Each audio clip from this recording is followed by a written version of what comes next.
Amis roulistes, bonjour. Alors aujourd'hui, je reviens vers vous pour vous parler en fait de RunQuest, ou plutôt d'une sous-gamme de RunQuest. C'est vraiment une sous-gamme qui est en fait Cult of RunQuest, dont les cultes de RunQuest, pour l'instant, il y a 5 bouquins. Je sais que normalement, il y en a plus que ça de prévu. Je crois qu'il y en a 8 ou 9 qui vont arriver. Donc là, il y en a déjà 5 chez Chaosium. Ils sont en phase, ou ils vont être en phase de financement participatif pour une VF. Donc aujourd'hui, je voulais vous parler de toute cette sous-gamme qui est les cultes de RunQuest. Donc voilà, donc en fait, on a donc 5 livres pour l'instant qui font tous, voilà, les pleins, donc ils font tous à peu près 150 pages chacun, entre 140 et 150, en général c'est 150. Et la première chose que l'on peut voir, c'est en fait la qualité de la direction artistique, du travail graphique en fait sur cette gamme, qui est vraiment pour moi extraordinaire. En fait, c'est la première édition de RunQuest que je trouve qui a une telle identité visuelle, qui a, qui est parfaitement intégrée et homogène en fait sur toute la gamme. Et ça, c'est vachement bien. Ça, c'est vachement bien. Donc en fait, voilà. Donc on a la maquette qui est absolument, absolument parfaitement claire. Vous voyez, on se retrouve avec une maquette absolument claire. Aucun problème là-dessus. Les petits encarts, les dessins, comme je vous ai dit, on se retrouve effectivement avec un truc que ça je vous le montrerai après, avec quelque chose de parfaitement lisible. Jusque-là, à ce niveau-là, il n'y a absolument rien à dire. J'ai quand même un gros reproche en fait sur la gamme, sur ces bouquins-là, c'est que le papier, alors vous allez me dire le papier glacé, non, non, non, je ne vous parle pas du papier glacé, je vous parle de l'épaisseur du papier. Et très honnêtement, ça en fait des bouquins, à mon avis, assez fragiles à la manipulation. Donc, à prendre vraiment, vraiment très attention à ces bouquins. Sinon, je vais vous les survoler très rapidement au niveau, vous voyez, au niveau du graphisme. C'est vraiment très chouette. C'est vraiment, enfin bon, c'est magnifique. Cette édition est vraiment magnifique pour RunQuest. On est vraiment dans l'âge doré de ce jeu, je trouve, enfin pour ma part. Voilà. Donc, sur la présentation, ils se présentent à peu près tous de la même manière, alors, sauf celui-là, mais je vous dirai après pourquoi, qui est un peu différent. Mais voilà, celui-là, il est sur 3 colonnes, vous voyez, alors que les autres apparaissent toujours sur 2 colonnes. Voilà. Et c'est bourré de... Alors, je vais vous montrer, regardez, parce que quand je l'ai eu, vous voyez, le mien, il a été abîmé. Et alors j'aurais pu le faire changer chez Chaosium. Ils ont un super service après-vente. En fait, je l'ai pas fait par fainéantise, mais ça vous montre quand même la fragilité du papier, quoi. C'est vraiment très fragile, ce que je trouve. Donc, à chaque fois, par rapport au bouquin, vous voyez, là, vous avez le liseré rouge. Pourquoi? Parce que là, c'est le bouquin sur les lunars. Les Lightbringer, eux, ils ont un liseré rouge aussi, vous allez me dire, effectivement, mais c'est pas le même. La rune est différente. Et sur les déesses de la Terre, donc là, nous avons un liseré vert également. Donc, on va prendre ça en détail et je vais vous expliquer les tenants et aboutissants de la gamme, car tous les bouquins ne sont pas égaux. Alors, sur les ouvrages de Cult of RunQuest, moi, je les classerais plutôt encore en deux parties, en fait, en 2 groupes. C'est-à-dire, on a les groupes des bouquins qui vont vous parler d'un panthéon en particulier. Donc là, nous avons les porteurs de lumière, c'est ceux qui ont été chercher Yelm dans les enfers pour faire que le monde soit de nouveau éclairé. Donc là, on a tout le panthéon des Lightbringers. Voilà. Mais on reviendra après. Nous avons le panthéon des déesses de la Terre. Donc là, on est vraiment effectivement sur on va traiter de tous les déesses effectivement de la Terre. Donc voilà. Alors là, vous avez, je vais revenir en dessus, pas tout mélanger. Donc ça, le deuxième. Le troisième bouquin que je classe toujours avec les autres, c'est La Voie Lunar, en fait. C'est tout le panthéon lunar. Donc c'est tout un panthéon aussi. Voilà, qu'on va vous présenter le panthéon lunar dans sa totalité. Et là, on arrive sur deux autres bouquins qui sont un peu différents. Parce que là, on a la mythologie. Alors la mythologie, dans ce bouquin-là, on va vous décrire, vous raconter toute la mythologie de Glorantha, tous les âges de Glorantha jusque maintenant. Hein. Donc, voilà, on va rentrer un peu dans le détail après. Et le dernier, lui, par contre, c'est le Prosopaedia, qui est vraiment, comme son nom l'indique, un catalogue. C'est un catalogue de dieux, en fait. C'est le catalogue de tous les dieux de Glorantha, avec une description beaucoup plus succincte. Hein. Donc voilà. Donc en fait, je vais commencer par celui-là, et puis après, on va aller dans le détail des autres. Alors le Prosopaedia, comme je vous disais, c'est un catalogue de tous les dieux de Glorantha. Ils sont classés par ordre alphabétique. Hein. On va retrouver sur chaque dieu, en fait, son nom, c'est les runes qui lui sont associées, comment prononcer son nom, à quel panthéon il appartient, et une description, vous voyez, assez succincte, hein, parce qu'il y en a énormément, et donc on ne rentre pas vraiment dans le détail de chaque dieu. Je dois dire que pour moi, c'est certainement l'ouvrage le plus dispensable de cette sous-gamme. Bon, bien qu'effectivement, on trouve toujours ces illustrations qui sont très très chouettes. Hein. Mais, vous voyez, par exemple, pourquoi? Parce que je m'arrête dessus, que je vois, mais je pourrais plus m'arrêter sur une autre page, c'est pareil.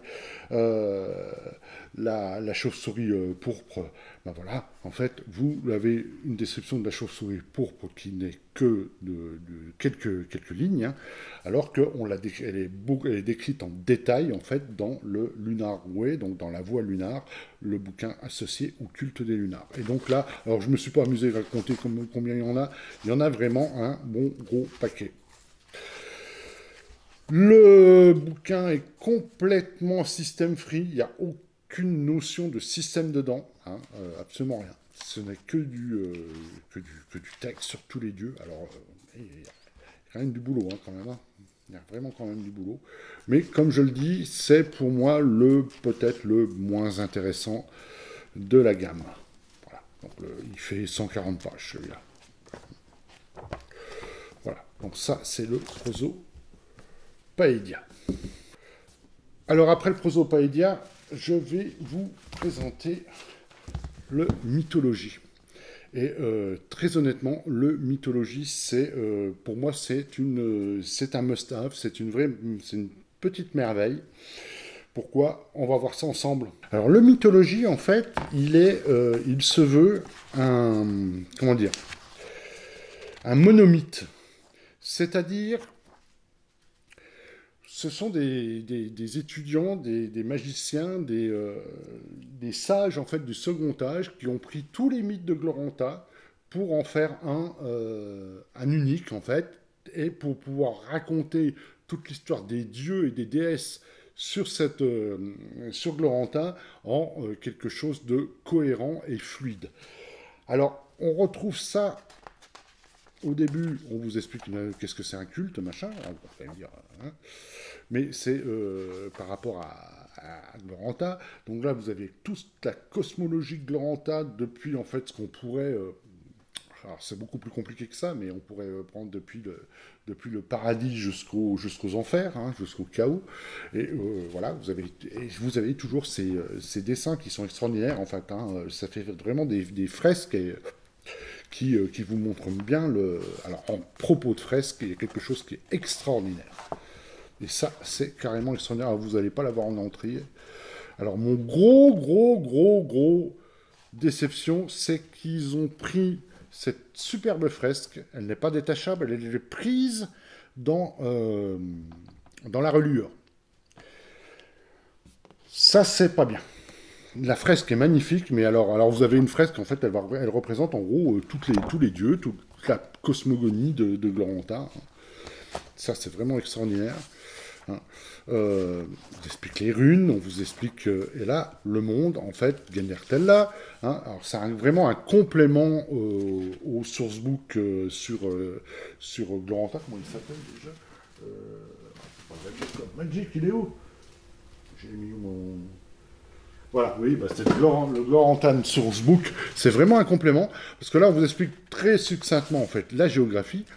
Hein, enfin, et surtout, le gros truc intéressant, c'est le fameux monomythe, comme je vous disais tout à l'heure. Alors, vous avez d'une part, en fait, tout le texte qui est ici, hein, qui représente le monomythe en lui-même, comment les sages ont aggloméré tous les croyances, tous les mythes de chaque peuplade, et à chaque fois, vous avez, vous voyez, ici, par exemple, ça, c'est 3 mythes à propos de la création. Donc, en fait, c'est un complément à l'histoire générale. Et ça, c'est vraiment chouette. Et on retrouve pas mal de fois la généalogie de la cour céleste. Alors, je ne sais pas si l'AVF sera comme ça, mais en tout cas, chez Chaosium, vous pouvez télécharger, une fois que vous avez acheté le bouquin, vous pouvez télécharger en fait toute la généalogie en fait, des dieux de Glorantha. Je vous la montrerai dans la vidéo.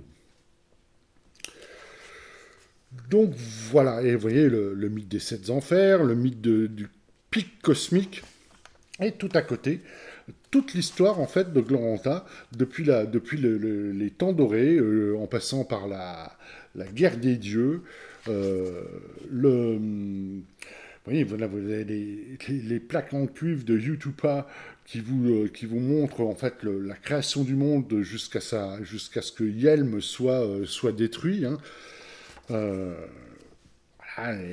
enfin, vous avez effectivement ça vous donne vraiment une vision complète en fait des dieux de Glorantha. Il ne faut pas oublier que Glorantha c'est un monde magique et c'est un monde où les dieux façonnent les hommes et façonnent la terre encore maintenant. Hein, c'est pas simplement des cultes oubliés. Les dieux sont encore là et à travers leurs runes, à travers leurs croyances, à travers ce qu'ils vont apporter aux hommes ou ce que les hommes même peuvent leur apporter, vous avez effectivement tout ce qui vous permet de comprendre et de jouer dans Glorantha avec tous ces dieux, tous ces mythes.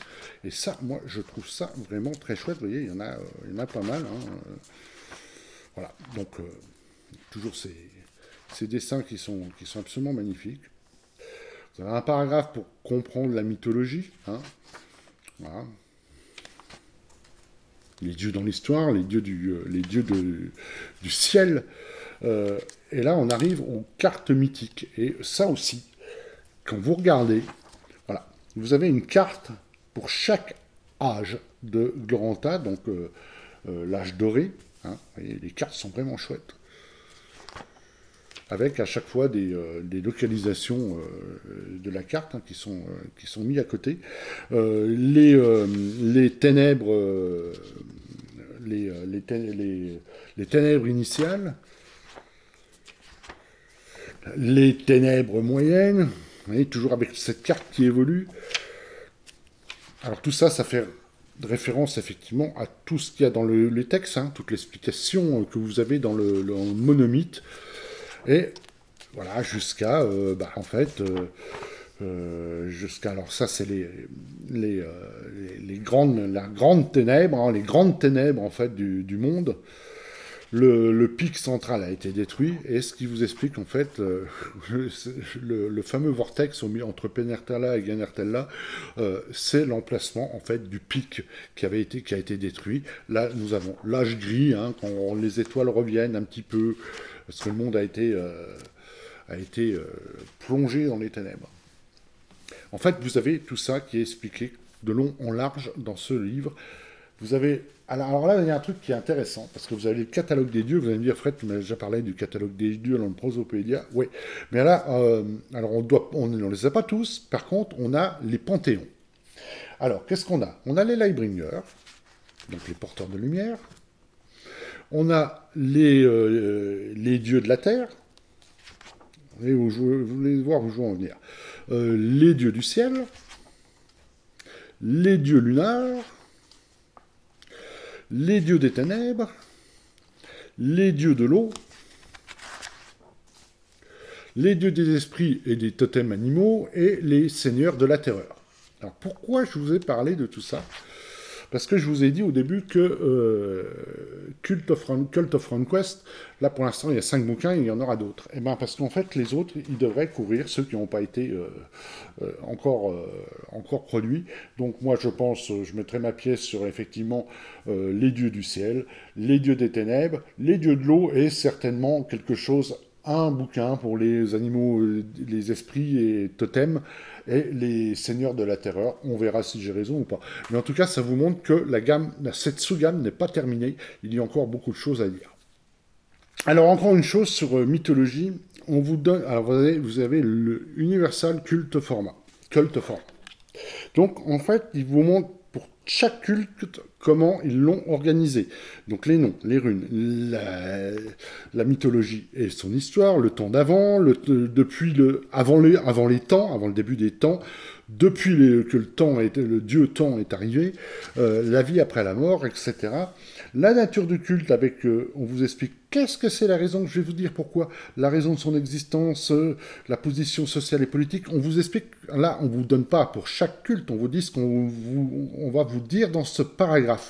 Hein, dans chacun de ces paragraphes. L'organisation, vous voyez, on va vous parler, on vous dit dans le culte, dans l'organisation du culte, on va vous parler des temples locaux, etc. Alors pourquoi? Ah oui, et puis donc, qu'est-ce qu'on va vous présenter dans en fait le fait d'être alors c'est pas d'être un adepte. Après, d'être un initié. Après, qu'est-ce qu'on va avoir? Alors, vous avez les coups d'entraînement, là, qui sont ici. Les prêtres runiques, ceux qui parlent aux dieux. Et on vous explique à chaque fois ce qu'on va vous présenter. Alors, vous allez me dire, putain, attends, Fred, je comprends pas ce que tu me dis.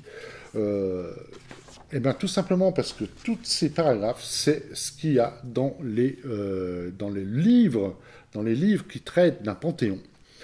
Et là, on vous explique ce qu'on va vous présenter dans les livres qui traitent les panthéons.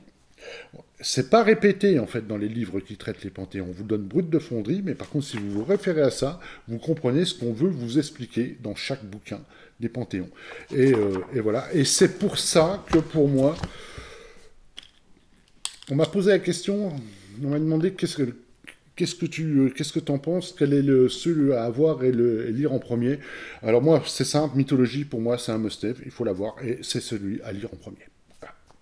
Maintenant, on va passer, je vais vous montrer les différents bouquins des panthéons, et vous montrer un peu comment c'est organisé rapidement, hein, parce qu'on ne va pas y passer 2 heures non plus, mais je vais vous montrer en gros ce que c'est, parce qu'en fait, chaque bouquin est organisé de la même manière, presque. Le premier que je vous présente, c'est les porteurs de lumière. Hein, le panthéon des porteurs de lumière. Alors, les couves de Loïc Musy sont absolument extraordinaires. D'ailleurs, en fait, je ne l'ai pas dit, mais je n'ai pas pris les bouquins collector, même si le toucher, tout ça, c'est sympa et c'est chouette, mais je ne voulais pas me priver de ces des illustrations absolument extraordinaires, que je trouve extraordinaires pour ma part. Donc, comment sont organisés chaque bouquin des cultes? C'est toujours pareil, on a une introduction, on vous explique qu'est-ce qu'il y a dans le livre. Et après, voilà, on va d'ailleurs, vous les avez ici, vous voyez, les autres panthéons. Donc là, par exemple, vous avez une petite carte en fait, de l'évolution en fait, de la religion en question. Les différents dieux des tempêtes. Et à chaque fois, derrière, alors là, vous avez, pareil, vous avez tout au début, c'est toujours très chouette, hein, vous avez ces fresques, hein, ça pourrait être des fresques qu'on ait trouvées dans des temples réels, tellement que c'est cohérent, il n'y a rien de... Enfin bon, pour moi, c'est vraiment... On pourrait avoir ceci découvert dans une découverte archéologique, ça me choquerait pas. Donc là, à chaque fois, vous avez la généalogie, et après, vous avez chaque dieu. Donc, à tout seigneur, tout honneur, vous avez Orlante en premier. Donc, vous avez là, par contre, alors, pour Orlante, on vous parle beaucoup, parce qu'il y a beaucoup à dire, sur avant l'avènement du temps, qu'est-ce qu'il faisait, par exemple, depuis que les temps ont commencé. À chaque fois, c'est chaque dieu est présenté pareil, hein, vous allez voir. La nature du culte, sa politique sociale, l'organisation du culte, comment on devient un adepte en fait du culte, un membre du culte, comment on devient un initié, hein, ce qu'on a besoin, tout est marqué ici. Euh, les bénéfices, on va dire, mundane, j'ai toujours du mal à traduire ce terme, les bénéfices, on va dire, normaux, on va dire. Euh, vous voyez, la magie de l'esprit, les sorts uniques. À chaque fois, ceux qui parlent aux dieux, donc là c'est Orlande Tempéteux, avec les bénéfices et les restrictions si vous devenez un de ceux qui parlent aux dieux. Le Seigneur des Vents, ça c'est les Runelords, hein, les seigneurs runiques. Qu'est-ce que vous avez besoin pour devenir un seigneur runique, etc., etc. Les prêtres, alors là, vous avez les prêtres du culte, et à chaque fois, vous avez, vous voyez, des sorts que le culte va pouvoir vous apprendre en devenant, effectivement, ou prêtre unique, ou runelord, etc., etc. Et vous avez tous les dieux donc, qui sont présentés comme ça. Là, on a Vinga, vous voyez, donc c'est toujours pareil, culte associé. Des sorts runiques associés à ce dieu. Voilà, là vous avez Shalana Aroy. Alors Shalana Aroy, donc pareil, là, son histoire, la mythologie de Shalana Aroy, etc., etc. Et toujours avec ses dessins magnifiques. Hein. Donc, avec quelques particularités à chaque fois. Alors là, ceux-là, c'était pour... je sais plus, c'est pour, oui, par rapport aux saisons, enfin, les saisons du feu, etc. Et là, donc, le Joker, enfin, le Trickster, c'est celui qui fait des tours. Voilà, vous avez tous les dieux, vous voyez, qui sont organisés de cette manière, à chaque fois, avec à chaque fois une représentation, Langkormai, son organisation, etc. Non, c'est vraiment très très chouette, hein, et avec ça, vous saurez effectivement tout sur les divinités de Gloranta. C'est vraiment une superbe gamme. Vraiment une superbe gamme. Voilà. Bon, je vais pas aller plus loin.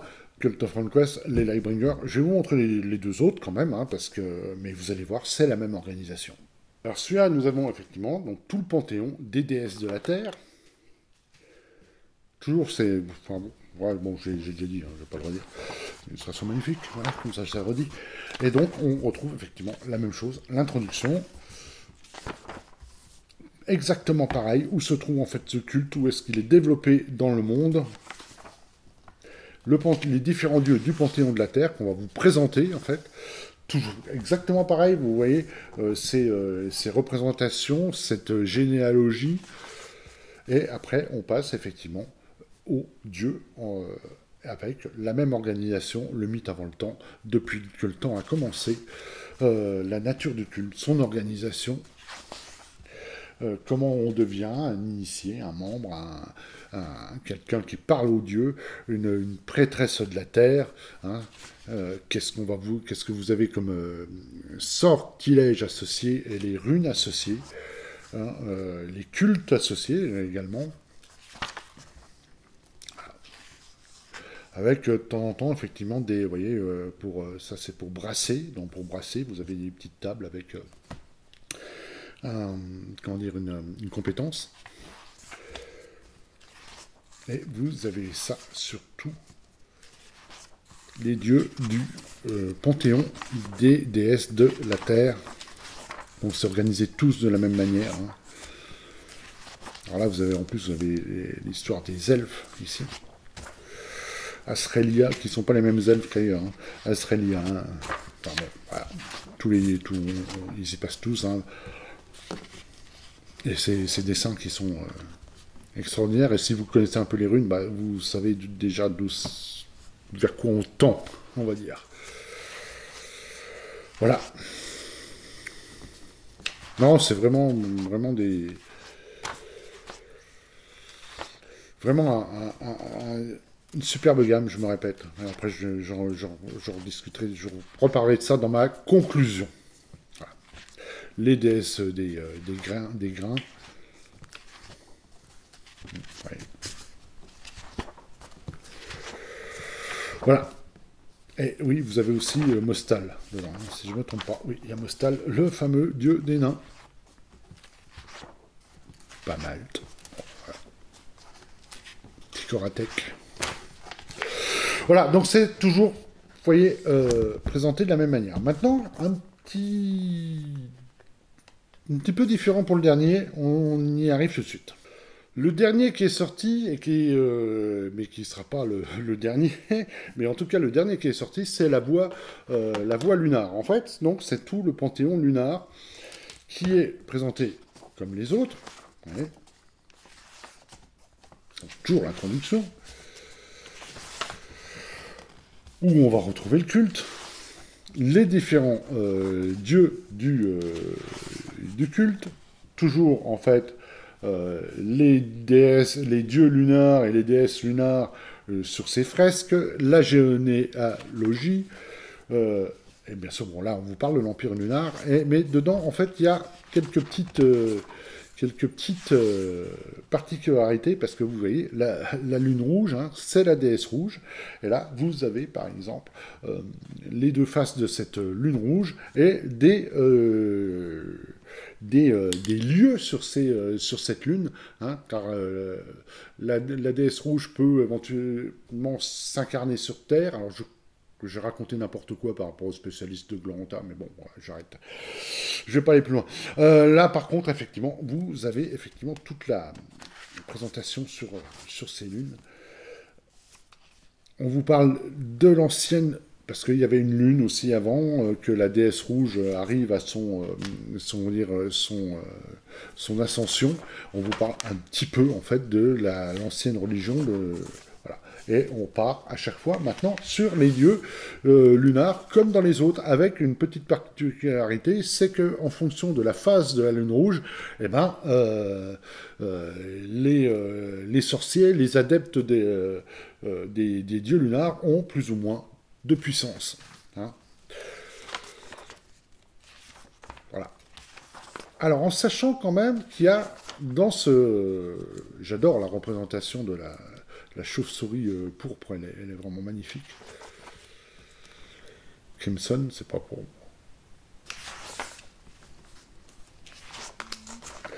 Il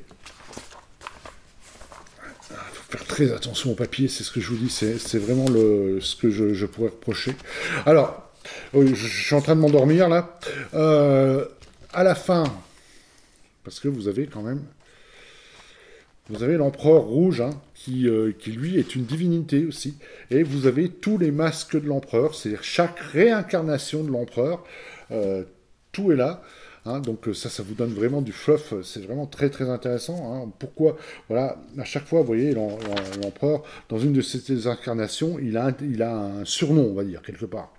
Vous avez Ignifer, Argentus, Reclusus, Militaris, et à chaque fois, on vous explique tout ça parce que ça montre le trait de caractère de l'empereur ou sur ce qu'il a voulu faire durant son règne, en fait. C'est marrant parce qu'on a certains dessins qui sont complètement différents des autres. Hein. On a un autre style, mais bon, voilà. Et ce qu'il faut savoir, c'est que pour, par exemple, devenir adepte de la lune rouge, il faut avoir eu l'illumination. Et l'illumination, on l'a avec un autre dieu lunar, qui est Nislaor. Et lui, si vous devenez adepte de ce dieu, vous allez pouvoir être illuminé. L'illumination va vous montrer qu'en fait, il va vous montrer le chaos qui est en vous et apprendre à... comment dire, c'est-à-dire, vous allez être au-delà de celui qui va vouloir absolument détruire le chaos ou l'adorer. Ça va être un peu, il va vous montrer la part des choses, on va dire. Et à partir de là, vous allez pouvoir, une fois que vous aurez eu l'illumination, vous allez pouvoir devenir prêtre ou prêtresse de la lune rouge, par exemple, ou de l'empereur rouge. Voilà.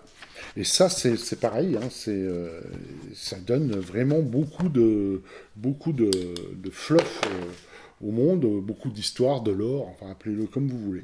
Voilà, donc ça c'est le Lunarway, donc pareil, hein, vous voyez, donc comme je vous ai dit, l'empereur rouge, voilà, vous avez tous les...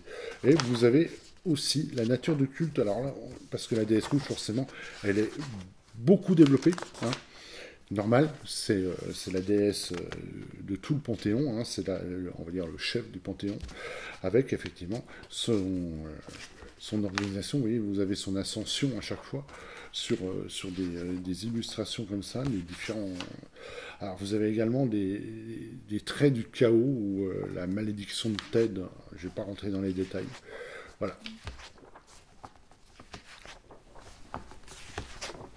Voilà. On a fait le tour en fait des bouquins pour Cult of RunQuest. Je vais passer à ma conclusion qui va être à peu près sans surprise. Alors pour moi déjà, Gloranta, c'est pas un Medfan classique. On a un monde énormément développé, avec une mythologie énormément développée, c'est un monde énorme, avec un énorme background. Hein. Il y en a qui vont hurler, mais on n'est pas très loin quand même du Seigneur des Terres du Milieu, de la Terre du Milieu. On n'est pas très loin en fait de ça. Greg Stafford avec RunQuest, c'est son chef-d'œuvre. Hein, il faut être très clair, c'est son chef-d'œuvre. Pendragon, c'est son chef-d'œuvre au niveau technique, au niveau système. RunQuest, c'est son chef-d'œuvre au niveau monde. Et pour pouvoir jouer dans Gloranta, d'ailleurs en fait, hein, la dernière version s'appelle faire du jeu de rôle, c'est RunQuest, jouer dans Gloranta. Et pour jouer dans Gloranta, il faut absolument avoir tout en tête, tout ceci. Alors c'est bien et c'est pas bien, hein, ça demande énormément d'applications. Mais par exemple, comme je vous disais, les dieux dans ce monde, hein, c'est un monde magique et les dieux sont omniprésents. Et pour pouvoir les représenter en dieux omniprésents, vous ne l'avez pas dans le livre de base. Et là, vous avez des bricoles, on va dire. Mais là, vous avez la totalité, vous avez tout. Et avec ça, vous allez vraiment pouvoir... un joueur, par exemple, avec le dieu qui souhaite de suivre, eh ben, rien que lui présenter, vous allez connaître les rites d'initiation, etc., etc. Et tout ce que ça implique derrière. Et vous avez absolument tout. Donc c'est trois bouquins. Parce que comme je disais, il y a 3 livres sur les cultes. Hein, il y en a 3. Et 2 autres qui sont indépendants.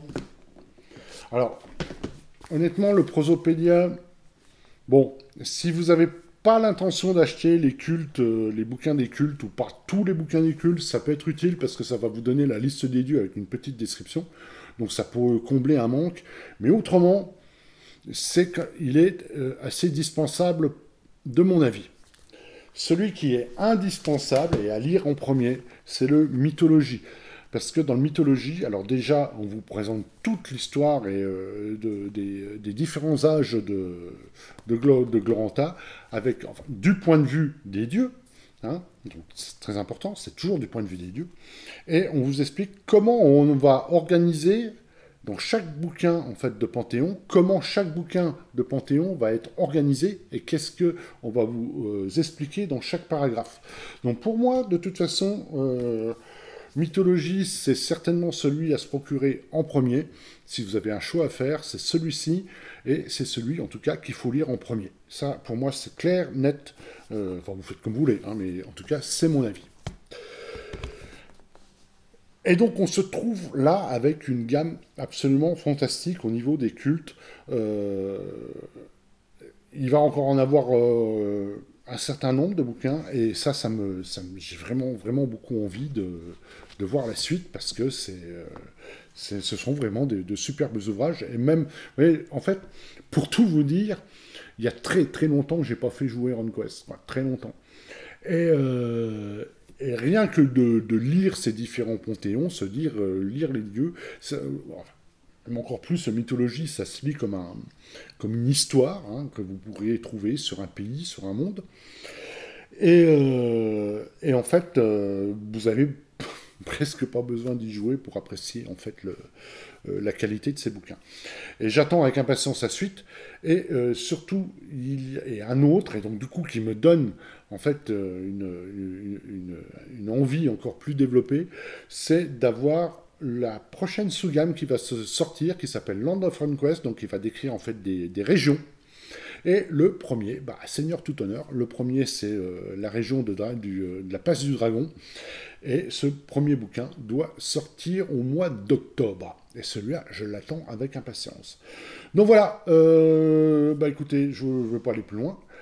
Voilà pour ma petite présentation des cultes de RunQuest, quelque chose d'indispensable pour moi, pour ma part, et je suis très content de voir qu'on est dans l'âge doré, pour faire référence à cet âge de Gloranta, de RunQuest.